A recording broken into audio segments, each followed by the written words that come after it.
Lo que quisiera hacer, entendiendo que hay varios ministerios que están comenzando y nos van a guiar y dirigir para que podamos compartir el Evangelio, esta es una muy buena oportunidad, siempre es una buena oportunidad de hablar del Evangelio a otros.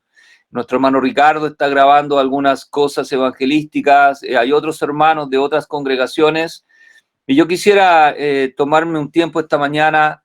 La verdad que probablemente el próximo domingo y otros domingos sigamos mirando un poquito más o profundizando un poquito más acerca de la doctrina del Evangelio. Cuando me refiero a la doctrina, esto no es no quiero transmitirles un método de evangelismo, sino en qué consiste el Evangelio. El Evangelio es tan grande, es tan hermoso, tiene tantas aristas que uno podría en cada uno de los puntos que esta mañana quisiera compartir con ustedes, separarse por un rato y profundizar en la riqueza del Evangelio. Recordemos lo que dice la palabra en Romanos, que el Evangelio es poder de Dios para salvación. Y realmente el Evangelio es un milagro de Dios. La conversión nuestra, la conversión de las personas, de pasar de muerte a vida, eso es un milagro que solo Dios puede hacer. Y gracias a Dios que nos usa en este milagro. Los elementos y las personas que son usadas, sabemos que es el Espíritu Santo el que convence de pecado, de justicia y de juicio. Esa es una obra divina. Nosotros no podemos convencer a nadie, nosotros no podemos llegar al corazón de nadie. Es Dios quien toca el corazón de las personas a través de su palabra. El Evangelio es eso, es poder de Dios. ¿Sí? El mensaje del Evangelio es poder de Dios, no para condenación, sino para salvación. El Evangelio viene a salvar y gracias a Dios que un día usted y yo escuchamos el Evangelio. Yo siempre recuerdo a la edad de 12 años escuché por primera vez el Evangelio y fue increíble como el Señor tocó mi corazón, como pude entender mi condición ante Dios y como pude comprender ese día que el Señor estaba llamándome a ser salvo. Y lo recuerdo muy claro, recuerdo el día, recuerdo la reunión, recuerdo al predicador, recuerdo la predicación, recuerdo la consejería después de la predicación. Eso está grabado y sé que ese día he nacido de nuevo, sé que ese día pasó de un antes de Cristo a un después de Cristo. Yo espero que todos los que estamos conectados esta mañana también podamos decir que tenemos la misma experiencia, que un día escuchamos el Evangelio y que un día ese Evangelio tocó nuestros corazones y que ese día pasamos de muerte a vida, pasamos de condenación a salvación eterna, pasamos de ser criaturas de Dios a hijos de Dios. Y como dice el Evangelio de Juan, mas a todos los que le recibieron, a los que creen en su nombre, les dio potestad de ser hechos hijos de Dios, los cuales dice que no son engendrados de carne ni de voluntad de varón, sino son engendrados por el poder y la obra de Dios. Y de eso quisiera hablarles un poquito, qué es lo que está en el Evangelio, de qué se trata la enseñanza del Evangelio. Bueno, cuando hablamos de doctrina, la palabra doctrina significa enseñanza y lo que quisiera compartir en este día es qué nos enseña la Biblia acerca de el Evangelio. No está todo lo que tiene que ver con el Evangelio, porque como ya les digo, ¿no? El Evangelio es tan grande, tiene tantos aspectos, sí, tantos términos, tanta riqueza, pero he tratado de poner aquí lo medular y los próximos domingos tal vez vamos a meternos un poquito más en cada uno de los aspectos que quiero señalarles el día de hoy. La doctrina es lo que la Biblia enseña del contenido de este mensaje. No es lo que enseña la iglesia, nuestra iglesia. Nosotros enseñamos y queremos ser fieles a lo que la Biblia enseña del contenido del Evangelio. Y eso es lo que vamos a tratar de mirar. El Evangelio son buenas noticias de Dios. Eso es muy importante entender. La palabra Evangelio, la palabra que el Señor usó para dejar en las Escrituras, cuando alguien escuchaba en los días de la Biblia la palabra Evangelio, siempre se refería a buenas noticias. Pueden ser de diferente naturaleza. Por ejemplo, cuando alguien se enteraba que iba a ser padre, ese era un evangelio, ¿no? Eran las buenas noticias, voy a ser papá, esa es una buena noticia. Cuando alguien recibía algún premio, era un evangelio, ¿no? Porque era una buena noticia. Nunca el evangelio, la palabra evangelio nunca significa malas noticias. Siempre significa buenas noticias. Y Dios escogió esta palabra del mundo secular para decir que Dios tiene también buenas noticias para el ser humano. No son las buenas noticias del hombre para con el hombre, son las buenas noticias de Dios para nosotros, los seres humanos pecadores perdidos. Dios tiene buenas noticias para nosotros. Y esas buenas noticias tienen que ver con salvación. El Evangelio es salvación. El Evangelio es la persona del Señor Jesucristo, como vamos a mirar en este día. Entonces, el Evangelio son buenas noticias de Dios para los seres humanos, para todos los seres humanos pecadores. Ahí estoy incluido yo, incluido usted, que estábamos perdidos, que íbamos rumbo a la condenación eterna.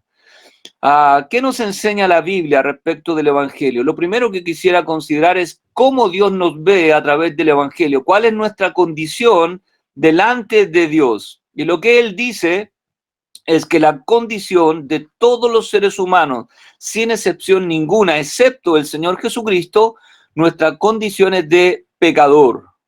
Ese es el término o uno de los términos que la Biblia nos define como pecador. Yo sé que para algunas personas le es chocante escuchar que somos pecadores, pero ante los ojos de Dios, ante la persona de Dios, somos pecadores, todos. No hay nadie que pueda decir que no está incluido en esta declaración bíblica. Nuestra condición delante del Señor es de pecadores. Y quisiera compartirles que en dos sentidos la Biblia nos muestra y nos enseña que somos pecadores. Número uno, de posición. Es decir, nos enseña que nuestra posición en el lugar que nos encontramos, la Biblia nos llama pecadores. Y la posición que nos da es porque estamos en Adán. Eso enseña las Escrituras. Dice Romanos 5:12, dice, por tanto, como el pecado entró en el mundo por un hombre, y en este sentido se refiere a nuestra cabeza federal, ¿o no? A nuestro Adán, nosotros somos descendientes de Adán, dice, como el pecado entró en el mundo por un hombre, cuando Dios creó al ser humano, no lo creó con pecado. Dios creó al hombre puro e inocente, en el sentido que no experimentaba el pecado. Pero Dios le dio una prueba y entendemos que el hombre falló en esta prueba. Por lo tanto, después de Adán, Adán se convirtió en el primer pecador junto a su esposa. Luego nosotros, dice las Escrituras, que en Adán también somos pecadores. Dice, por tanto, como el pecado entró en el mundo por un hombre y por el pecado entró la muerte, ¿sí? La muerte es la consecuencia del pecado. El pecado produce la muerte. Así la muerte pasó a todos los hombres por cuanto todos pecaron. Por lo tanto, cuando Dios nos ve, antes de conocer a Cristo, estoy hablando de como seres humanos comunes y corrientes, nuestra posición, Dios nos ve ubicados como descendientes de Adán y nos ve a pecadores. Quisiera definir pecado. Pecado, según las Escrituras, pecado. La Biblia dice en 1 de Juan 3:4, dice que todo aquel que comete pecado infringe también la ley, pues el pecado es infracción de la ley. Y en este sentido, el pecado es cualquier cosa que vaya en contra de lo que Dios ha establecido. Por ejemplo, el primer pecado que el hombre cometió en el huerto de Edén fue desobediencia. Fue quebrantar el mandamiento de Dios. Dios dijo, no comerás del árbol de la ciencia del bien y del mal, que esa era la ley para el hombre, ese era el mandamiento para el hombre, y el ser humano desobedeció esa ley, por lo tanto la quebrantó, cometió infracción de la ley y se convirtió en pecador. Pero la ley es mucho más amplia que simplemente ese mandamiento, ¿sí? Pero el pecado es infringir, quebrantar la ley divina, lo que Dios ha establecido. No solamente la ley en el huerto de Edén, sino cualquier ley que Dios haya establecido. Nosotros mayormente conocemos los 10 mandamientos y a eso también quisiera referirme aquí. En la carta de Santiago, el escritor está tratando de hacer entender a los hermanos que la ley no solamente tiene pecados que nosotros podríamos decir de connotación fuerte, sino hay otros pecados que la ley también describe y que los seres humanos también cometemos.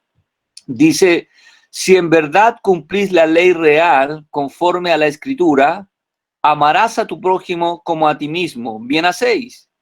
Pero si hacéis acepción de personas, cometéis pecado.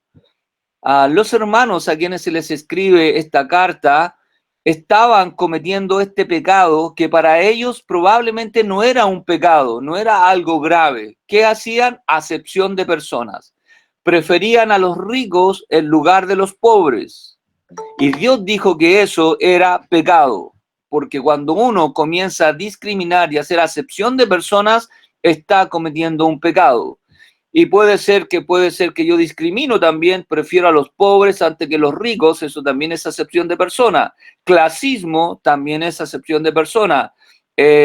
Cuestiones raciales también es acepción de personas, porque la Biblia dice que debo amar al prójimo, y prójimo son todos los seres humanos del mundo.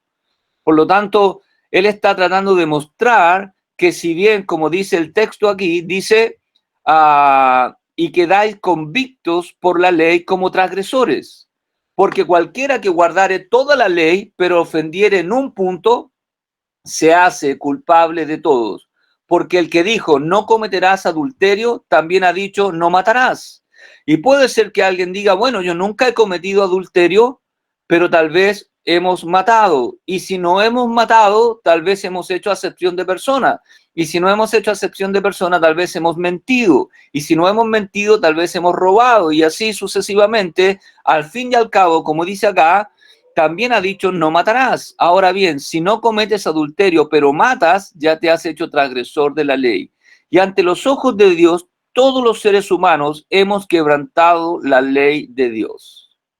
Por ejemplo, vamos a tomar este pecado que se llama acepción de personas.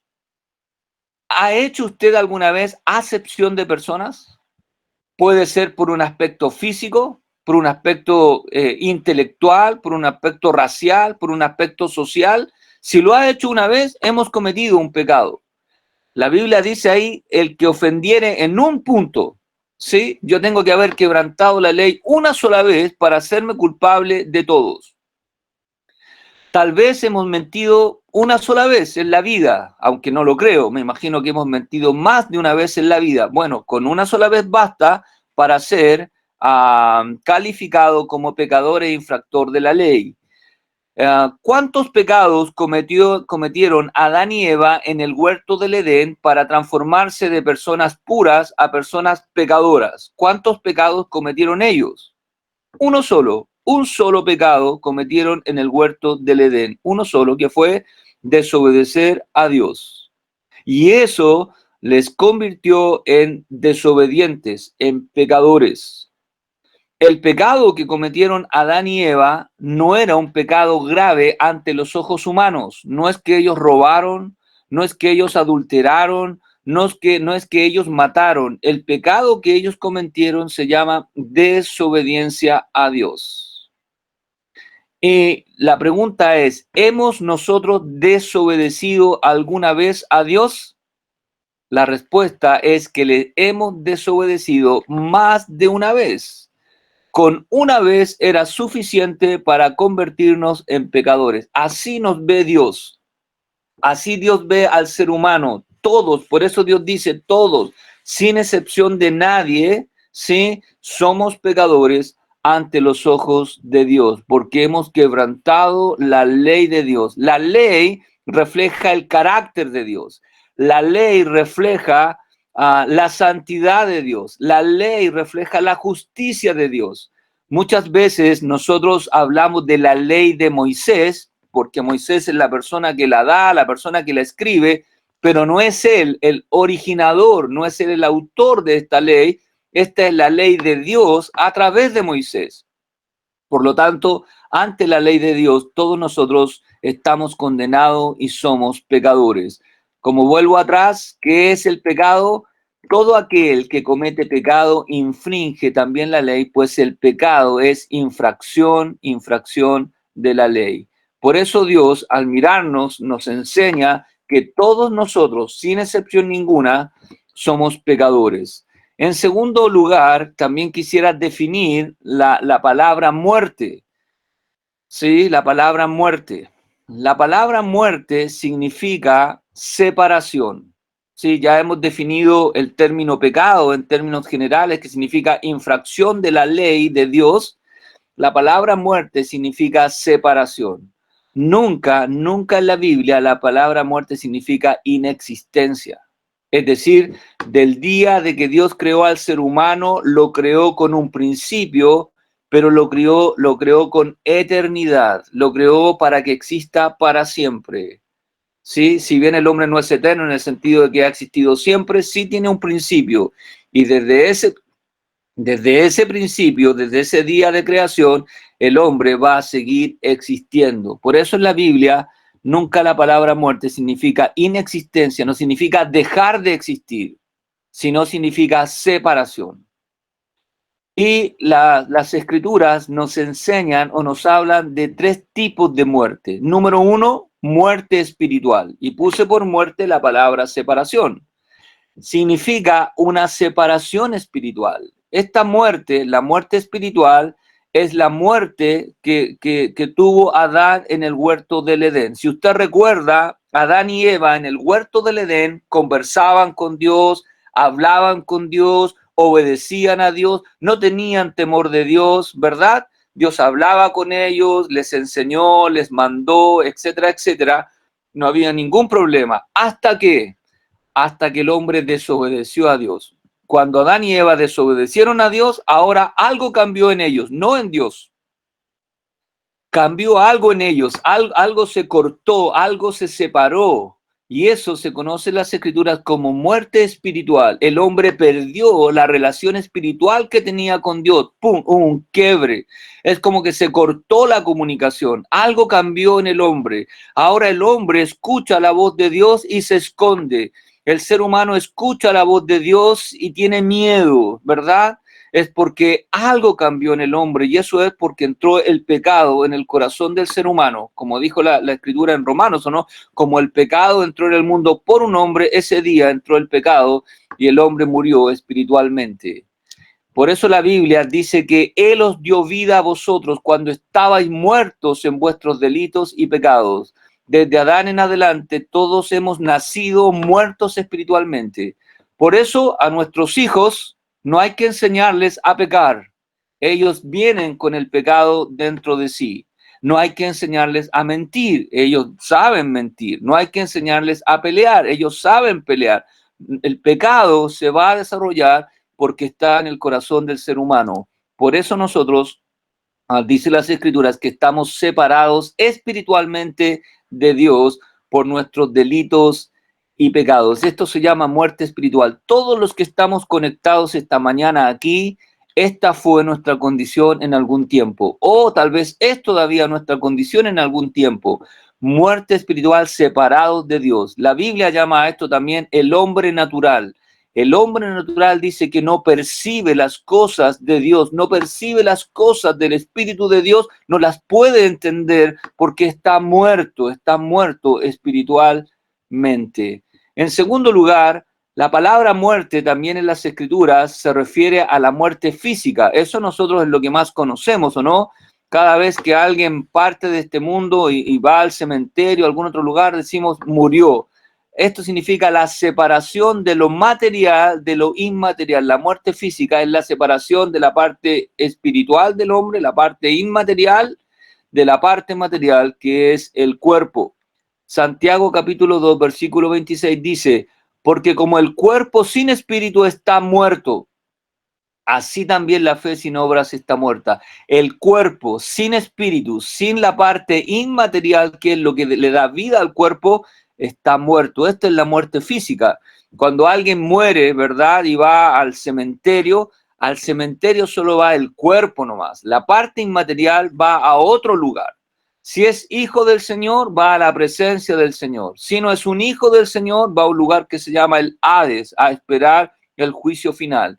Pero el cuerpo va al cementerio o al mar o donde sea, ¿o no? La parte inmaterial va a otro lugar. Esto es la muerte física, la separación de lo físico de lo inmaterial. Y probablemente, tal vez algún día experimentemos esta muerte. Y si el Señor viniera a buscarnos, jamás vamos a experimentar la muerte física, pero sí hemos experimentado la muerte espiritual. Y el tercer lugar, que la Biblia llama la muerte segunda o la muerte eterna, significa estar eternamente separado de Dios por la eternidad. Esto es, después de muertos físicamente, viene la muerte eterna, que es estar separados de Dios para siempre en el lago de fuego. Esta muerte, los creyentes jamás la vamos a experimentar gracias a Dios, por la gracia de Dios, porque en vez de muerte eterna, hemos recibido vida eterna como un regalo de Dios en Cristo Jesús. Pero si uno nunca se ha convertido al Señor, si uno nunca ha aceptado el Evangelio de Dios, eso es lo que a uno le espera, es la muerte eterna o la muerte segunda. Dice Apocalipsis capítulo 20, versículo 13 al 15. Y el mar entregó los muertos. La idea aquí, la gente que murió en el mar, ahogada en el mar va a entregar los muertos, los cadáveres que tiene él, que había en él, la muerte, que aquí se refiere al sepulcro, el sepulcro va a entregar los muertos que había en ellos, y el Hades, donde está la parte inmaterial, dice que entregaron los muertos que había en ellos. Este es un juicio que tiene que ver después de la muerte física. Y dice, y fueron juzgados cada uno según sus obras. Un día el Señor va a juzgar a todos los seres humanos según sus obras. Para salir de este juicio hay dos opciones. Número uno, nunca haber pecado, nunca haber fallado, nunca haber quebrantado la ley de Dios, jamás, nunca. Pero ya sabemos que eso es imposible. Todos los seres humanos hemos quebrantado la ley de Dios no solo una vez, sino muchas veces. La otra opción es que uno se haya convertido a Jesucristo, que uno haya aceptado el sacrificio de Jesucristo como único Salvador personal. Eso nos va a librar de este juicio. Los creyentes, los hijos del Señor, no vamos a experimentar este juicio. Este es un juicio de condenación, es una sentencia de condenación. Dice, y la muerte y el Hades fueron lanzados al lago de fuego. Ya no hay más separación entre lo físico y lo inmaterial. Ahora juntos, ¿o no? Fueron lanzados al lago de fuego. Esta es la muerte segunda. Y el que no se halló inscrito en el libro de la vida fue lanzado al lago de fuego. Por la gracia y misericordia de Dios, porque un día creímos al Evangelio, nuestros nombres están inscritos en el libro de la vida del Cordero. Entonces aquí tenemos estos tres tipos de muerte. Sabemos ya que las personas del mundo han experimentado la primera, todos hemos nacido espiritualmente muertos. Tal vez vamos a experimentar la física, los creyentes jamás vamos a experimentar la muerte eterna. Esta es solamente para los que no conocen al Señor y no se han arrepentido ante Él. Muy bien, aquí puse muerte y Hades. La muerte demanda el cuerpo, ¿sí? La parte material. Aquí se refiere, en este contexto, se refiere al sepulcro, donde va la parte material del ser humano. El Hades demanda el alma, la parte inmaterial. Aquí se refiere al lugar donde va la parte inmaterial del ser humano. Si ustedes recuerdan al rico y Lázaro, estando en el Hades el Lázaro en el seno de Abraham, ¿recuerdan? Entonces se refiere a esto, ¿ok? ¿Qué más nos enseña las Escrituras? Nos enseña que no solamente el hombre, su condición es de pecador porque está en Adán, sino también porque de práctica nosotros somos pecadores. Es decir, no solamente por estar en Adán somos pecadores, sino que nosotros vivimos o no practicando el pecado. Como puse acá, Adán y Eva, ellos se convirtieron en pecadores. Son las únicas personas en el mundo que se han convertido en pecadores, que no nacieron en pecado, sino que fueron creados en pureza. De ahí en adelante, después de Adán, la descendencia de Adán, todos los seres humanos hemos nacido en pecado y, como puse acá, pecamos porque somos pecadores.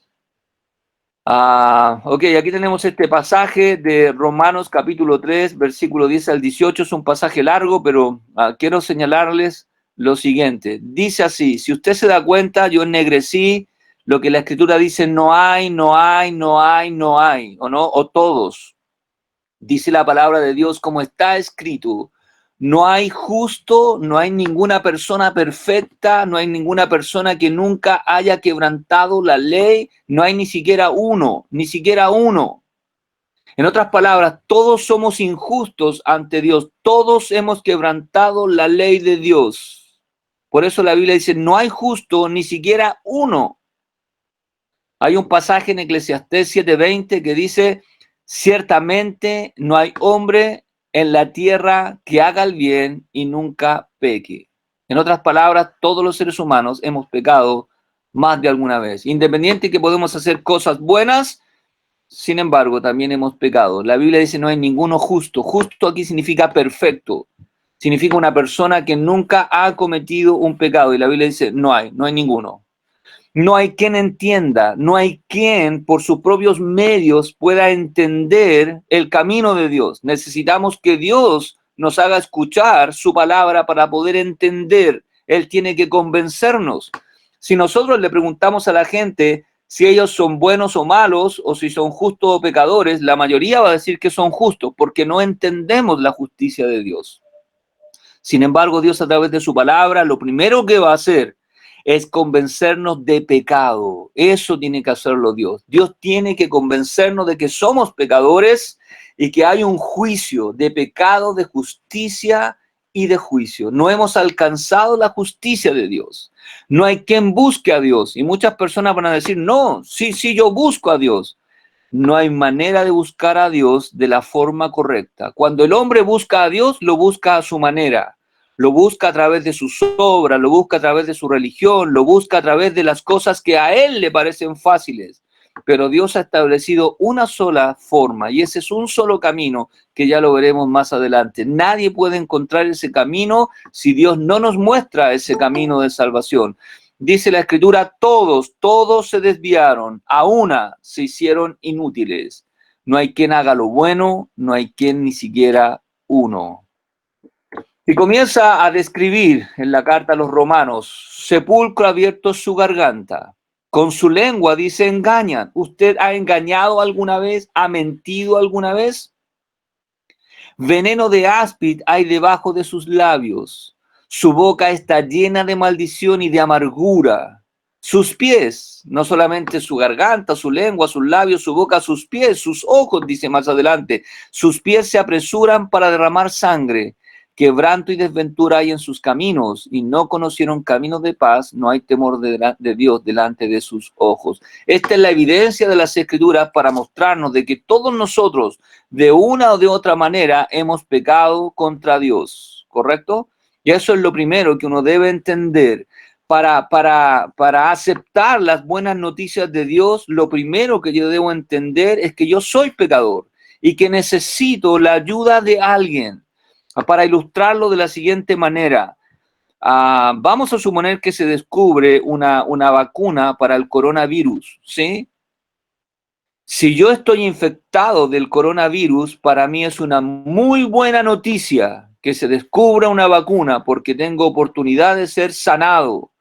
Bueno, nosotros, hermanos, somos pecadores. Las personas del mundo, esta es su condición, de posición y de práctica pecadores. Y la buena noticia es que hay salvación, que hay un mensaje de Dios, que hay una solución de Dios. Y esa solución es Jesucristo, como vamos a mirar más adelante. Entonces, la condición del ser humano ante Dios es de pecador perdido que va rumbo a la condenación. La justicia de Dios. ¿Cómo es la justicia de Dios? Bueno, la justicia de Dios no es como la justicia del hombre. La justicia de Dios es estricta. Para estar con Dios por méritos propios deberíamos ser perfectos como Dios es perfecto, pero nadie alcanza esa perfección. Debemos comprender que Dios es santo y justo. La palabra santo significa apartado de, significa separado de, significa que Dios es diferente de nosotros. En este sentido, Dios no tolera el pecado.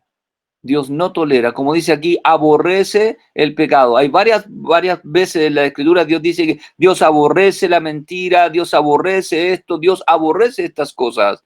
Cada vez que nosotros pecamos, pecamos contra Dios. Antes de pecar contra cualquier cosa, es, es probable, hermanos, que haya algunos pecados que para usted también usted los aborrezca. Yo he escuchado a algunos hermanos me dicen, pastor, este pecado yo lo aborrezco, ¿no? Este tipo de pecado yo no lo soporto. Pero tal vez hay otros tipos de pecados que no los aborrecemos, que tal vez los soportamos, que no los vemos tan graves. Dios los ve todos de la misma manera, todos graves, todos iguales, todos aborrecibles. Nosotros, como no somos santos ni justos como Dios, podemos tolerar algo de pecado, pero Dios no es así. Para Dios todos los pecados son aborrecibles, todos. Como les digo, Dios echó al hombre del huerto del Edén por una mentira, por una desobediencia a su palabra. Tal vez para usted desobedecer no es una cosa grave, ¿no? Bueno, todos desobedecemos. Dios no. En su justicia de Dios, perfección. Y ninguno de nosotros ha alcanzado la santidad ni la justicia de Dios por mérito propio. Por lo tanto, debemos comprender que Dios es santo y es justo. Y Él aborrece el pecado que los seres humanos cometemos. Por tanto, Dios debe castigarlo. En su justicia Dios debe castigar el pecado. En este pasaje de Nahum dice, Jehová es tardo para la ira, pero no significa que Dios se olvida, no es que Dios no hace nada. Y en este tardo para la ira, siempre Dios tarda su ira, Dios tarda su juicio, esperando que el ser humano se arrepienta. La Biblia siempre nos enseña que cuando Dios todavía no derrama su ira, no derrama su juicio, es esperando que el ser humano se arrepienta y se vuelva a Dios. Pero si no nos volvemos a Dios, tarde o temprano, ese juicio va a llegar, y grande en poder, pero no va a tener por inocente al culpable. Porque si Dios tuviera por inocente al culpable, entonces ya no sería justo, entonces ya no sería santo. Dios no puede tener por inocente al culpable. Y ante el juicio de Dios, ante el tribunal de Dios, el ser humano es culpable, culpable ante Dios. En el pasado, Dios castigó el pecado. Sí, tenemos tanta evidencia en las Escrituras que Dios, aunque ha esperado, a veces Dios llegó el momento de castigar el pecado. Dice aquí en segunda de Pedro, solo como ejemplos, ¿o no? Sobre los tales, ya de largo tiempo, la condenación no se tarda. Está hablando aquí de los falsos profetas y falsos gente que hubo en el pueblo de Israel. Dios tarde o temprano va a hacer justicia. Y dice, su perdición no se duerme, porque si Dios no perdonó a los ángeles que pecaron, sino que arrojándolos al infierno los entregó a prisiones de oscuridad para ser reservados al juicio. Y si no perdonó al mundo antiguo, ¿se recuerdan? Sino que guardó a Noé, pregonero de justicia. Quiero señalar que Noé, dice las Escrituras, que tenía un mensaje. La palabra pregonero tiene la idea de un predicador, una persona que advirtió a su gente en su tiempo. Cuando Dios mandó el diluvio, no es que lo envió de un día para otro. Dios le dio muchos años a Noé, primero para preparar el arca, y en segundo lugar, para advertir a la gente de su tiempo, va a venir un diluvio, va a venir un diluvio. Y la gente no escuchó el mensaje de Noé, la advertencia de Noé. Y cuando vino el diluvio, Dios cerró la puerta del arca y nadie más pudo entrar. El Señor dijo respecto de la segunda venida que será como en los días de Noé, que la gente estaba casándose y dándose en casamiento hasta que vino el diluvio, y recién ahí ellos reaccionaron, pero ya era demasiado tarde. Queridos, Dios siempre ha dado oportunidades para que los seres humanos nos arrepintamos. Dios siempre ha levantado personas para comunicar su mensaje. Y en este sentido dice, no perdonó al mundo antiguo, sino que guardó a Noé, pregonero de justicia, con otras 7 personas, trayendo el diluvio sobre el mundo de los impíos. Eso era, ¿sí? El mundo de los impíos. Se calcula que eran millones de personas las que murieron en el diluvio. Y si condenó por destrucción a las ciudades de Sodoma y de Gomorra. Recuerdan, dos ciudades también que el pecado había llegado en extremo a la presencia de Dios. Dios no les perdonó, reduciéndoles a ceniza, y les puso como ejemplo a los que habían de vivir impíamente. Si no los perdonó a ellos, tampoco va a perdonar a otros, a no ser que se arrepientan, a no ser que se arrepientan. Pero si no se arrepienten, el juicio de Dios va a caer sobre ellos como cayó sobre estas ciudades y estas personas. En el presente, Dios castiga el pecado. ¿Qué pues dice Romanos? ¿Somos nosotros mejores que ellos? Se está hablando acerca de los judíos. ¿Los judíos somos mejores que los gentiles? Dice, en ninguna manera, en ninguna manera. Pues ya hemos acusado a judíos y a gentiles que todos están bajo pecado. Y esta es la condición de los hombres sin Cristo. Esta es era nuestra condición antes de haber conocido al Señor como Salvador. Estábamos bajo sentencia de muerte, estamos bajo pecado. Quiero contarles que en nuestro país no tenemos pena de muerte, pero hay algunos países que todavía tienen pena de muerte. Y hay personas que están presas, ¿verdad?, en una cárcel con una sentencia ya, pena de muerte. Pero no están muertos, están esperando cuando llegue el día de la ejecución. Por ejemplo, si yo estuviese en Estados Unidos y estuviese bajo pena de muerte, dirían, Víctor Veloso tiene que ser ejecutado el 27 de diciembre de 2020. Esa sentencia ya está sobre mí.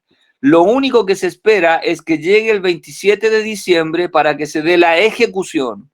Esa es la condición del ser humano sin Cristo. Esa es la condición del ser humano que no se ha arrepentido, que no se ha vuelto a Dios. Estamos bajo sentencia de pena de muerte. Como dice Romanos 6:23, porque la paga del pecado es muerte. La paga del pecado es muerte. Pero gracias a Dios, que mientras no se ejecute la sentencia, en este sentido para nosotros los seres humanos, todavía hay posibilidad de salvación.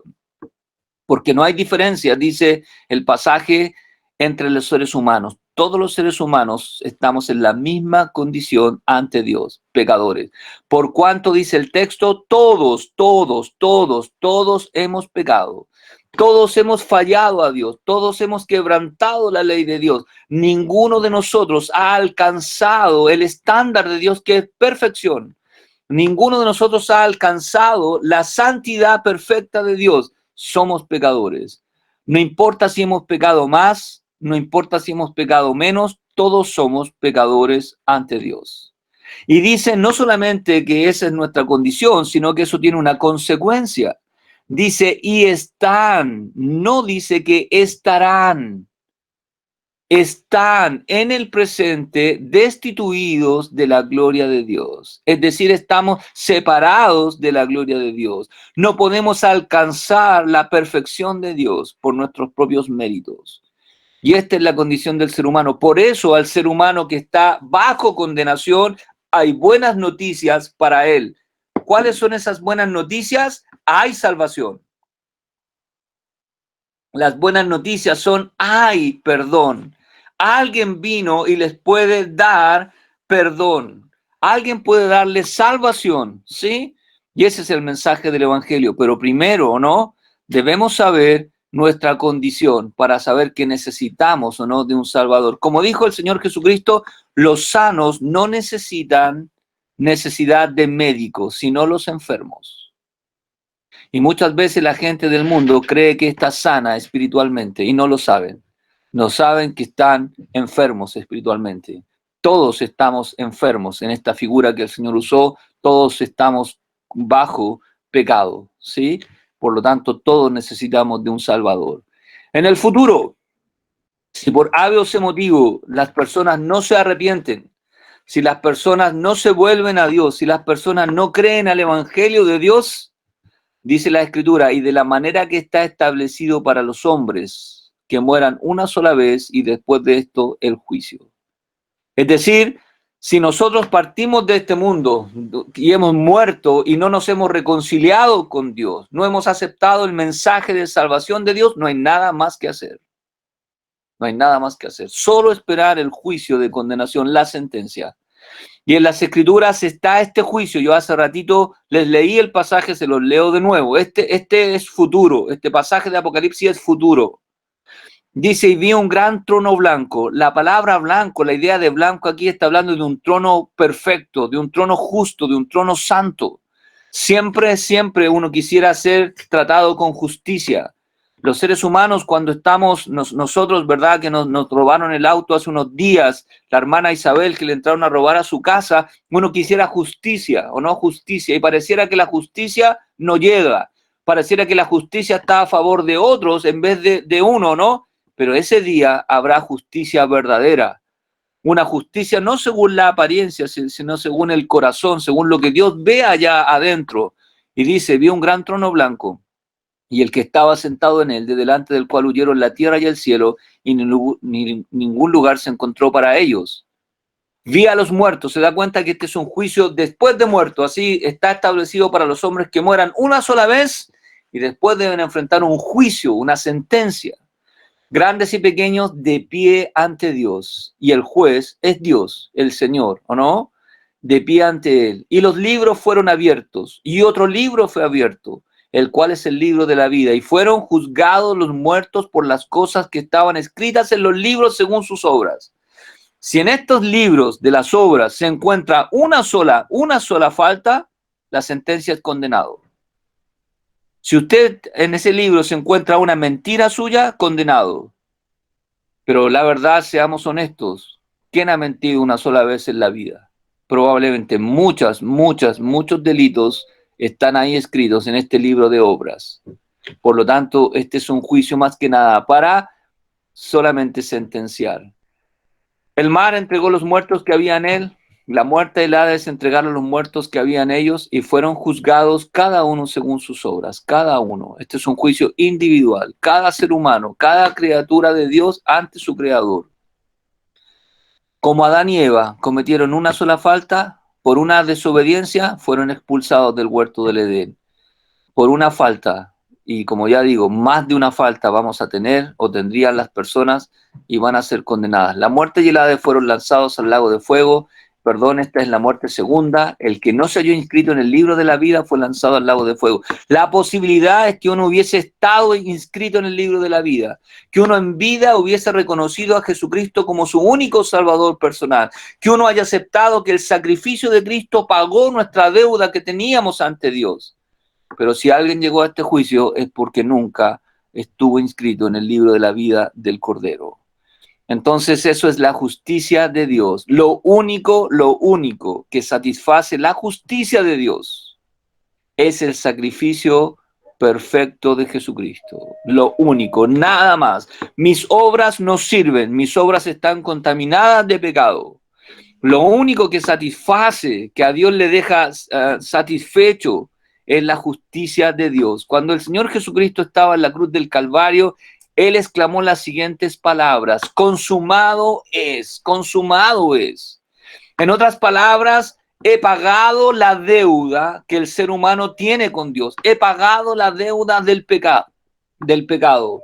Juan el Bautista dijo respecto de Jesucristo: he aquí el Cordero de Dios que quita el pecado del mundo. Y el Señor pagó la deuda de nosotros pecadores con un sacrificio perfecto, un sacrificio agradable a Dios. Eso es lo que Dios, lo único que satisface la justicia de Dios para justificarnos, es acogernos al sacrificio que el Señor Jesucristo hizo en la cruz del Calvario una vez para siempre.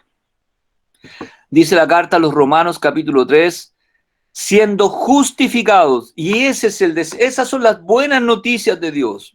Las buenas noticias de Dios son para nosotros, hombres pecadores. Dios quiere justificarnos, Dios quiere perdonarnos. Si es que yo me acojo al sacrificio de Cristo, si yo me adhiero a Él, siendo justificados gratuitamente. No tenemos que pagar por esta justificación porque no podemos hacerlo. Es de la gracia de Dios. Mediante la redención, la palabra redención significa el precio que Él pagó. ¿Sí? Él pagó un precio para redimirnos y el precio era su vida. porque la Biblia dice que la paga del pecado es muerte, y el Señor Jesucristo murió en su lugar y en mi lugar. Él pagó la deuda, ¿sí? Él pagó. Por eso dice la redención que es en Cristo Jesús, a quien Dios puso como propiciación, como satisfacción, por medio de la fe en su sangre. El Señor Jesucristo no murió porque Él fuera pecador. El Señor Jesucristo no murió porque Él fuera un malhechor. Si usted recuerda, los malhechores que estaban crucificados con el Señor reconocían, hablando de Jesús, ningún mal ha hecho, ningún mal ha hecho. Nosotros sí, dicen ellos, ¿no? Nosotros sí merecemos estar aquí, pero no. Yo quiero decirles que el Señor no murió por los pecados que Él tenía, porque no los tenía. Él está muriendo en su lugar y en mi lugar y en el lugar de todos los pecadores del mundo, para manifestar, dice, su justicia, a causa de haber pasado por alto en su paciencia los pecados pasados, con la mira de manifestar en este tiempo su justicia, a fin de que Él sea el justo. Y Dios es el que justifica al que es de la fe de Jesús. Este es el mensaje del Evangelio, que en Jesucristo hay justificación. Jesucristo no vino a condenar al mundo, el mundo ya está condenado, bajo condenación. El Señor Jesucristo vino al mundo a dar salvación a través de su sacrificio perfecto. La salvación de Dios en el Evangelio, la salvación de Dios en el Evangelio. La salvación es absolutamente realizada por la gracia de Dios, ¿sí? Lo que el hombre merece es la condenación. Y si Dios nos condenara, es absolutamente justo. La gracia es un regalo inmerecido, es algo que nosotros no merecemos. Pero Dios, como es un Dios de gracia, nos ofrece salvación. Dice acá que Dios vio la necesidad del pecador. Quise poner este pasaje del Génesis, pero así es toda la historia de la Biblia. En el Génesis no fue el hombre quien buscó a Dios. El hombre se escondió de Dios. El hombre se ocultó de Dios. El hombre le tuvo temor a Dios. En el Génesis es Dios quien va a buscar al hombre. No fue Noé el que buscó a Dios, fue Dios quien buscó a Noé. No fue Abraham el que fue a buscar a Dios, Dios fue a buscar a Abraham. No fue Moisés el que fue a buscar a Dios, Dios fue a buscar a Moisés. Y así puedo cansarme y cansarme. Nunca es el hombre el que va a buscar a Dios porque no puede encontrarle por sus propios medios. Siempre ha sido Dios el que viene a buscar al hombre. Fue Jesucristo quien descendió del cielo, ¿verdad?, para buscar al hombre. El Señor vino, ¿o no?, y se hizo hombre para buscarnos. El Señor Jesucristo dijo en Lucas capítulo 19, versículo 10, porque el Hijo del Hombre vino a buscar y a salvar lo que se había perdido. Siempre ha sido Dios el que está buscando. Hermanos, es Dios quien nos manda como iglesia, como creyentes, ir y predicar el Evangelio. Es Dios es quien nos impulsa, es Dios quien nos lleva, ¿sí?, para que cumplamos sus demandas, en este caso predicar el Evangelio. Dios sigue buscando a los seres humanos a través de la predicación del Evangelio. Dice acá, entonces fueron abiertos los ojos de ambos, de Adán y Eva. Desobedecieron a Dios y se dieron cuenta que habían pecado. Y conocieron que estaban desnudos. Antes estaban desnudos y no se avergonzaban. Eran puros ante los ojos de Dios. Entonces cosieron hojas de higuera y se hicieron delantales. Y oyeron la voz de Jehová de Dios que se paseaba en el huerto. Esto siempre fue así. Nunca se escondieron, nunca tuvieron miedo. Pero ahora que el pecado ha entrado en ellos, la cosa ha cambiado. Al aire del día, y el hombre y su mujer se escondieron de la presencia de Jehová Dios. Qué interesante, ¿o no? Probablemente no sabían. ¿Quién se puede esconder de Dios? ¿Quién se puede esconder de la presencia de Dios? Si Dios es omnisciente, omnipresente, omnipotente. Recuerda el Salmo 139, ¿dónde huiré de tu presencia? ¿Dónde? Si voy a los cielos, tú estás. Si desciendo, tú estás. En todos lados, tú estás. Y muchas veces los seres humanos creen que pueden esconderse de la presencia de Dios, pero no se puede. Nadie puede huir de Dios. Y el hombre se escondió de la presencia de Jehová Dios entre los árboles del huerto. Mas Jehová Dios llamó al hombre. ¿Se da cuenta? Dios buscando al hombre. Y le dijo, ¿dónde estás tú? Dios sabía dónde el hombre estaba, pero Dios quería que el hombre reconociera su condición. Y Dios sigue llamando a los hombres de una manera muy parecida. Y él respondió, oí tu voz en el huerto y tuve miedo, porque estaba desnudo y me escondí. Y Jehová Dios hizo al hombre y a su mujer túnicas de pieles y los vistió. La solución que el hombre tuvo, que era buscar hojas de higuera, no sirvió.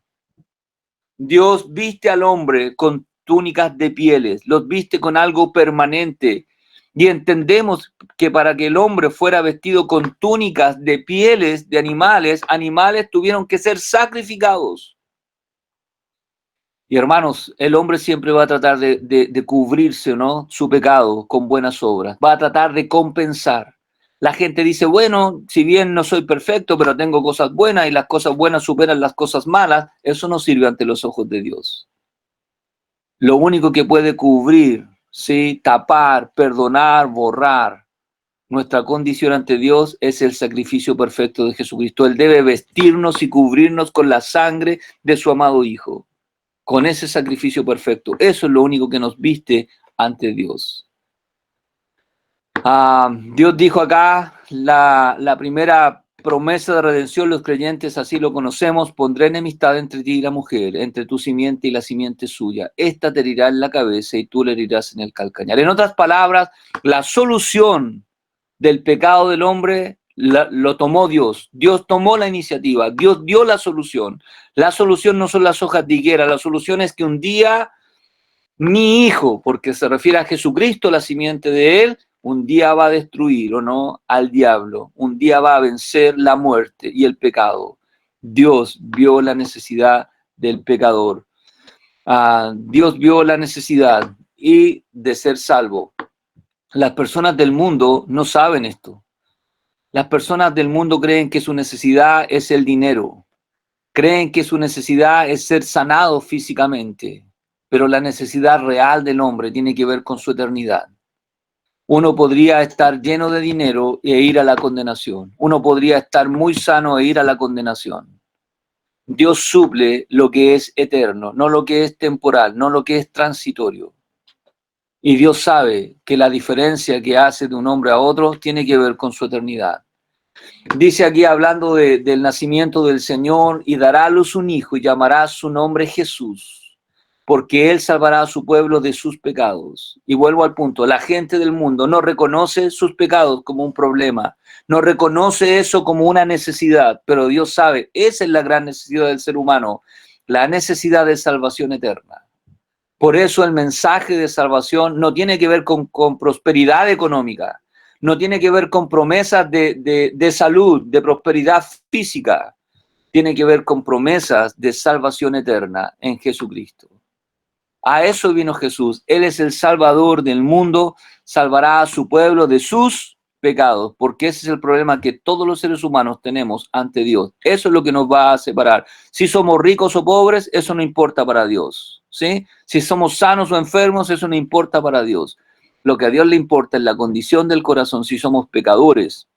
Y si somos pecadores, condenación. Pero si somos pecadores arrepentidos, pecadores que hemos confiado en el sacrificio de Cristo, entonces el regalo de la salvación.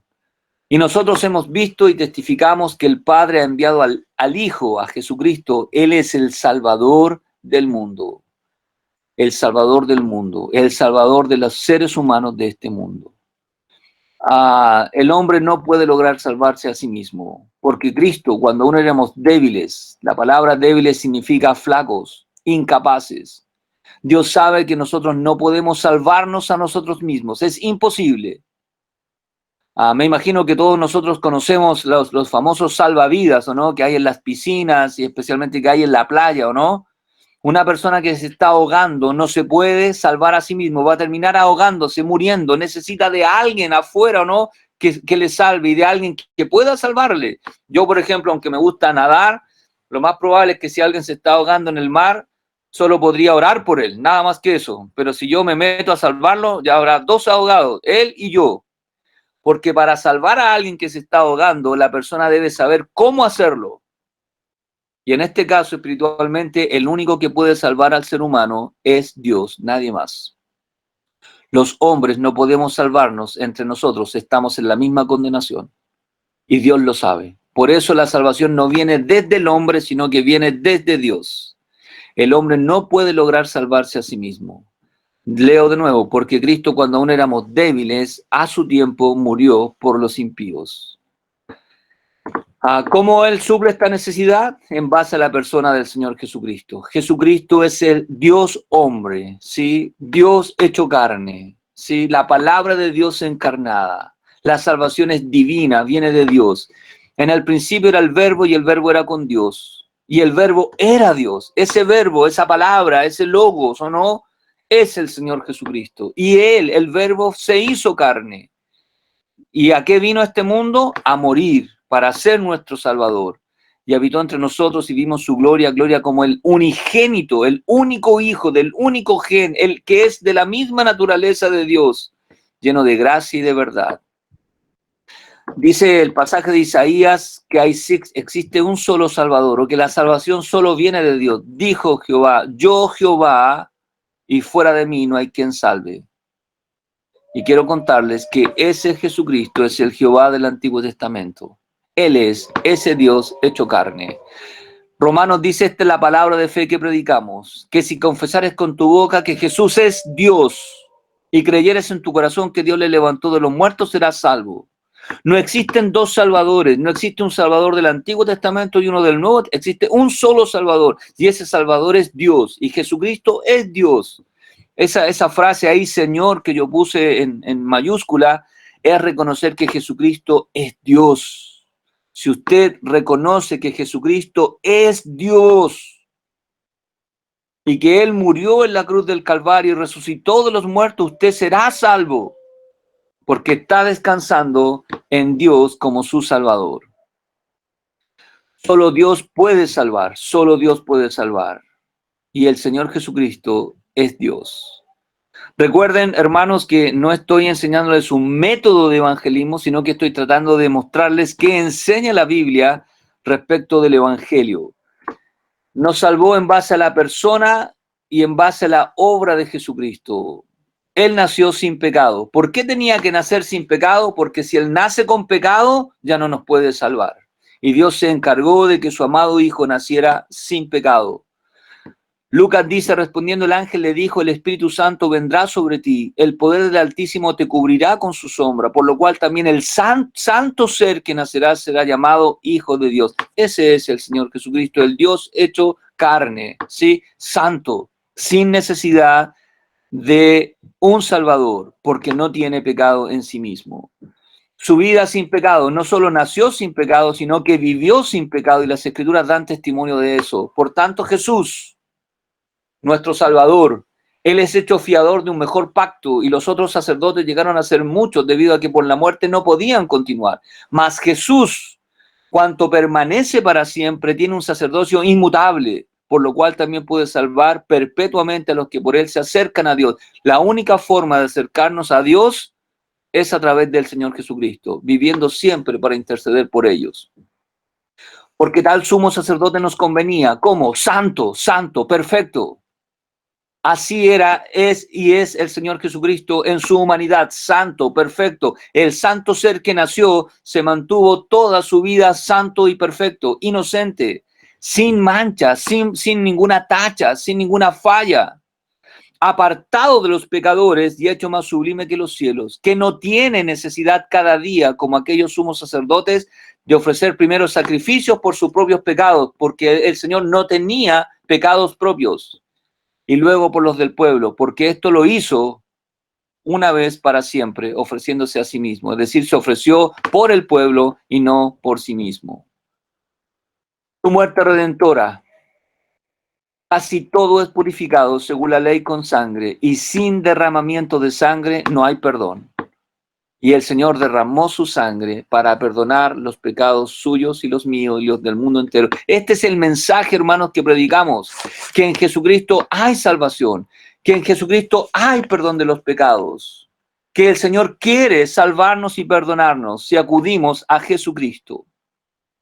En quien, dice el apóstol Pablo, tenemos redención por su sangre, el perdón de los pecados.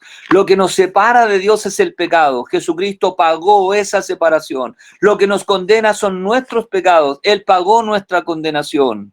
Si nosotros acudimos a Jesucristo, nuestros pecados serán perdonados una vez para siempre, según las riquezas de su gracia. La gracia del Señor no tiene límites, es rico para perdonarnos. Y también su resurrección victoriosa. No solo debía el Señor vivir sin pecado, no solo debía nacer sin pecado, no solo debía morir en la cruz del Calvario, también debía levantarse de los muertos, porque si no se levantaba de los muertos, no podría ser nuestro Salvador. Dice primero a los Corintios, además os declaro, hermanos, el evangelio que os he predicado, el cual también recibisteis, el cual también perseveráis, por el cual asimismo si retenéis la palabra que os he predicado, sois salvos, si no creísteis en vano. Porque primeramente os he enseñado lo que asimismo recibí. ¿Qué cosa? Que Cristo murió por nuestros pecados. Si usted cree, o si la gente cree que Jesucristo murió por sus pecados, eso es parte del Evangelio, conforme a las Escrituras. Que Cristo fue sepultado, las Escrituras también enseñaban que Él debía ser sepultado, y que al tercer día el Señor resucitó de los muertos. Si usted cree eso, eso es el corazón del Evangelio, que resucitó al tercer día. No solo predicamos que Cristo murió, no solo predicamos que Cristo fue sepultado, porque si no hay resurrección, Él no puede ser nuestro Salvador. Pero las Escrituras enseñaban que Él iba a levantarse al tercer día y así ocurrió. Dice 1 Corintios 15, si Cristo no resucitó, vana es entonces nuestra predicación, no sirve de nada. Si nosotros estamos predicando de un Cristo que no ha vencido la muerte, no hay esperanza después de la muerte. Si estamos predicando de un Cristo que no, su sacrificio no fue perfecto, entonces no hay perdón de los pecados. Vana es también vuestra fe, y si Cristo no resucitó, vuestra fe es vana, aún estáis en vuestros pecados, perdón. Pero gracias a Dios que Jesucristo resucitó, por lo tanto nuestra predicación no es en vano, nuestra fe no es en vano, ¿sí?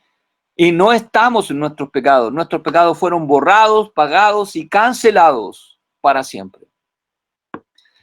Esto hace del Señor Jesucristo único, no hay nadie como Él, nadie más puede salvarnos. La salvación no se encuentra en ningún otro ser humano que excepto en Jesucristo. Juan 14:6 dijo, Jesús dijo, yo soy el camino, no hay nadie más, hay solo un camino a la presencia de Dios, hay solo un camino de salvación y ese camino es Jesucristo. Solo Él nació sin pecado, solo Él vivió sin pecado, solo Él murió por los pecados, solo Él venció la muerte, nadie más. Él es el único Dios encarnado, el unigénito del Padre, el único de su misma naturaleza, de su misma esencia. Jesús dijo, yo soy el camino, yo soy la verdad y yo soy la vida. No es que Jesús es una verdad, Él es la verdad. No es que Él es una vida, Él es la vida eterna. No hay vida eterna fuera de Jesucristo. Primera de Juan 5:12, si no me equivoco, dice, el que tiene al Hijo tiene la vida. El que no tiene al Hijo de Dios no tiene la vida. Si usted tiene a Jesucristo, entonces usted tiene la vida eterna. Porque en Jesucristo está la vida eterna. No hay vida eterna fuera de Jesucristo. Nadie, dijo el Señor, nadie tiene acceso a Dios Padre si no es a través de mí. Hechos 4:12 enseña la misma verdad. Y en ningún otro, nadie más que exclusivo, solo en uno, en ningún otro hay salvación. Porque no hay otro nombre y ese nombre es Jesús. Jesús significa Salvador, se recuerda, le pondrás por nombre Jesús porque Él salvará a su pueblo de sus pecados. No hay otro nombre. Dice Romanos capítulo 10, versículo 13, todo aquel que invocare el nombre del Señor será salvo. La salvación solo está en este nombre, en la persona de Jesús, dado los hombres en que podamos ser salvos. 1 Timoteo 2:5, porque hay un solo Dios y un solo mediador, nadie más, uno solo, entre Dios y los hombres, Jesucristo hombre, el Dios hecho carne, el que puede relacionarnos con Dios y con los hombres, Jesucristo hombre. Es el único mediador, el único camino, no hay nadie más. Este es el mensaje de salvación. El llamado, queridos hermanos, el Evangelio es un llamado de Dios. Dios está llamando a los hombres pecadores a venir a Dios. Hay un pasaje en 2 Corintios que no lo puse, pero dice que somos embajadores en nombre de Cristo, como si Dios rogase por medio de nosotros. Os rogamos, reconciliados con Dios. Hermanos, Dios nos ha dejado aquí con la misión de ser embajadores. Tenemos un mensaje de Dios. Dios tiene un mensaje para sus criaturas, para su creación, y ese mensaje es reconciliados con Dios. El hombre está separado de Dios, el hombre está alejado de Dios, el hombre está muerto en sus delitos y pecados, pero Dios nos ama tanto que nos está llamando a venir a Él. En este pasaje de 2 a los Tesalonicenses dice, pero nosotros debemos dar siempre gracias a Dios, dice el apóstol Pablo, respecto a vosotros, hermanos amados por el Señor, de que os haya escogido desde el principio para salvación. ¿Cómo los escogió? ¿Cómo es que Dios escogió a estos hermanos de Tesalónica? Mediante la santificación por el Espíritu y la fe en la verdad, a lo cual dice, os llamó, Dios les llamó. Cuando Pablo llegó a Tesalónica, lo que hace es predica el Evangelio, y cuando él predica el Evangelio, la gente cree, entiende que Dios los está llamando a venir a él, ¿o no? Dice, a lo cual os llamó mediante nuestro Evangelio, para alcanzar la gloria de nuestro Señor Jesucristo. Hermanos, como puse acá, Dios está llamando a los pecadores por medio del Evangelio. El Evangelio no es información, no, el Evangelio es un llamado de Dios. Hay un pasaje en Hechos 17:30 que dice, pero Dios manda a todos los hombres a que se arrepientan. Dios manda a todos los hombres en todo lugar que se arrepientan. Dios está llamando a los hombres al arrepentimiento. Dios está llamando a los hombres a venir a Él. Y hermanos, cuando usted comparta el Evangelio, ese es un llamado de Dios, ¿sí? Dios está llamando a los pecadores por medio del Evangelio. El Evangelio no es información, es un llamado de Dios. Hay un pasaje en Lucas capítulo 5, versículo número 32, si es que lo puedo ver. Dice algo así, a ver si lo encuentro.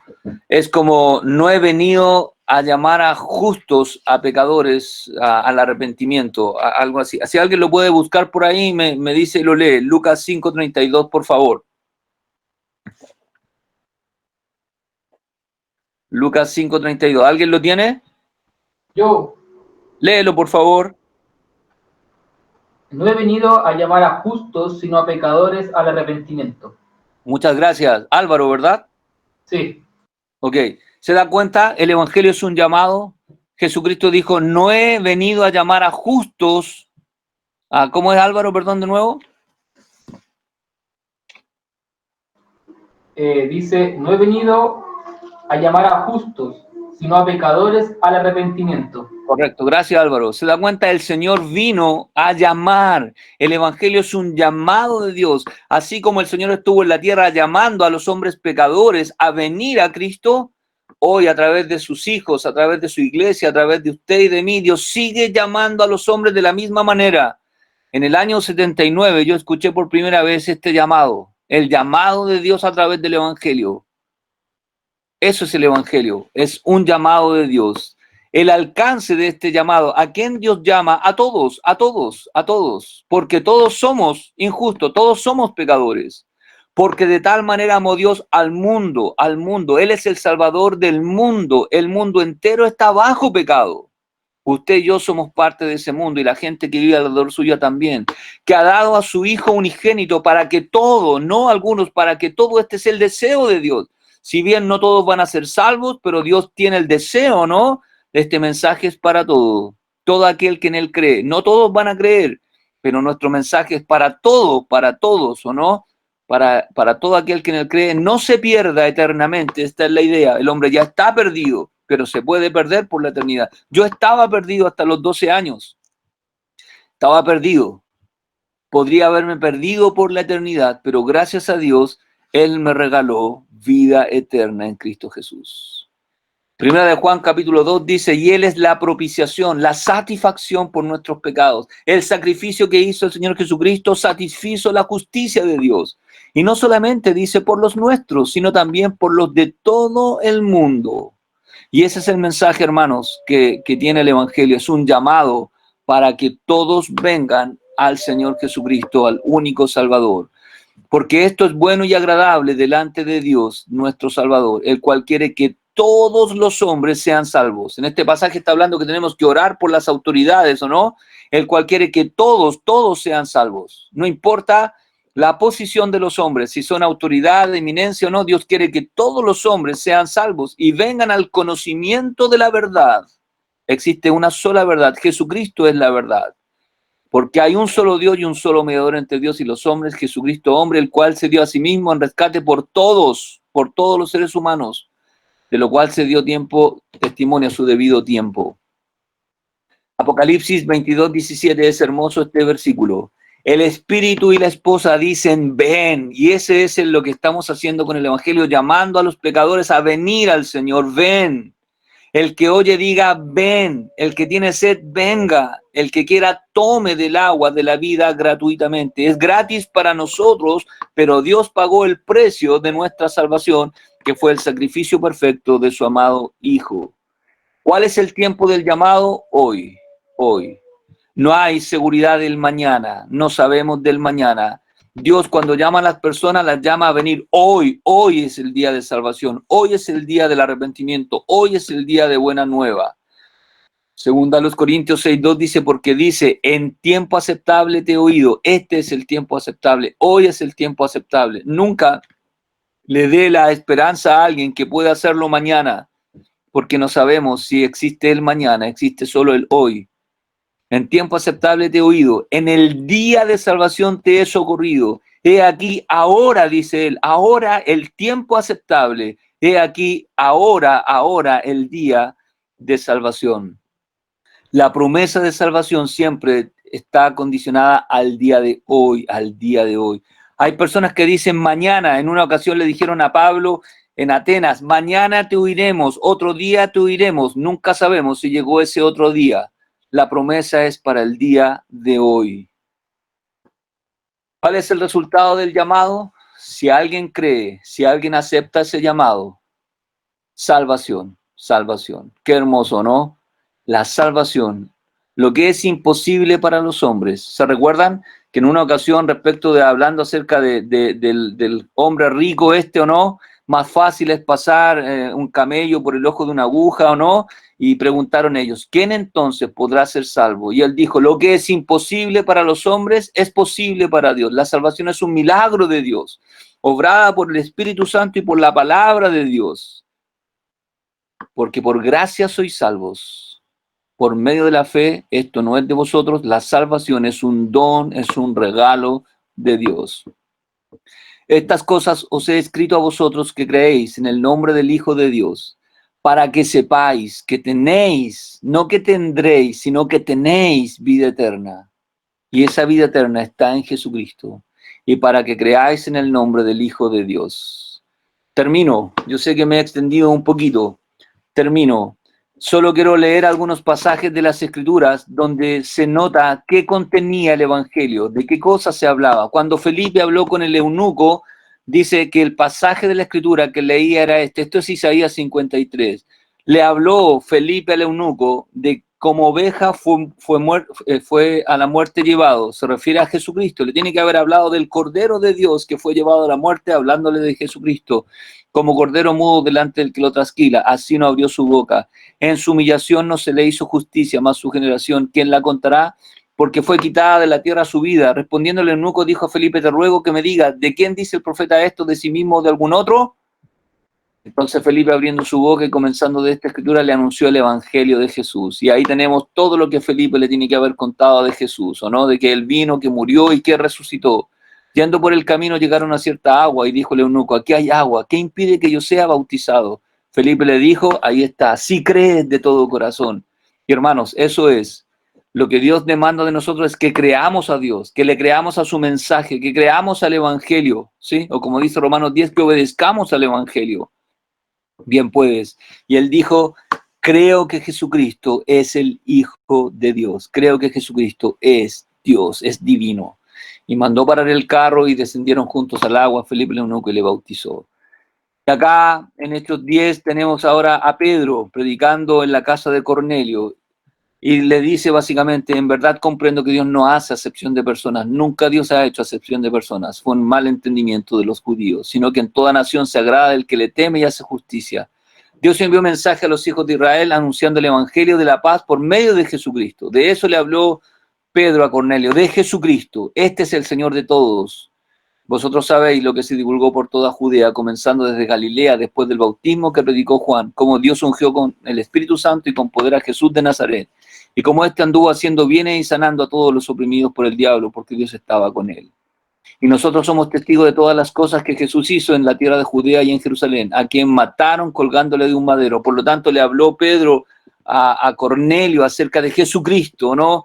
Colgado en un madero, pero también le habló de que el Señor se levantó de los muertos. A este levantó Dios al tercer día e hizo que se manifestase, no a todo el pueblo, sino a los testigos que Dios había ordenado de antemano a nosotros, que comimos y vivimos con él después que resucitó de los muertos. Y nos mandó, dice Pedro, que predicásemos al pueblo y testificásemos que él es el que Dios ha puesto por juez de vivos y muertos. Por lo tanto, también Pedro le habló a Cornelio, ¿no?, del juicio venidero. De este dan testimonio todos los profetas, que todos los que en él creyeren recibirán perdón de pecados por su nombre. Por lo tanto, Pedro le habló a Cornelio también de que había que creer en Jesucristo, ¿o no? Y serían sus pecados perdonados. Y entendemos que eso es lo que creyó Cornelio. Y termino en Hechos 16, Pablo con el carcelero de Filipo, ¿verdad? Sacándolo, les dijo, señores, ¿qué debo hacer para ser salvo? Y entendemos que Pablo y Silas cantaban y es probable que hubiesen escuchado acerca de la salvación. Y esta es la pregunta del carcelero, ¿no? ¿Qué debo hacer para ser salvo? Ellos le dijeron, cree en el Señor Jesucristo, cree en el Señor Jesucristo. Y serás salvo tú y tu casa. Y le hablaron la palabra del Señor. Por lo tanto, le tienen que haber hablado del Evangelio, él y todos los que estaban en su casa. Y tomándoles en aquella misma hora de la noche, les lavó las heridas y enseguida se bautizó él con todos los suyos. Y llevándole a su casa, les puso la mesa y se regocijó con toda su casa de haber, ¿qué cosa? Creído a Dios. Tiene que haber creído que Jesucristo, ¿no?, es Dios, quien murió en la cruz del Calvario y resucitó de los muertos. Bien, hermanos, próxima semana veremos esto un poquito en más detalle, tal vez cada uno de estos puntos, pero aquí está sumariamente la doctrina del Evangelio. Vamos a orar.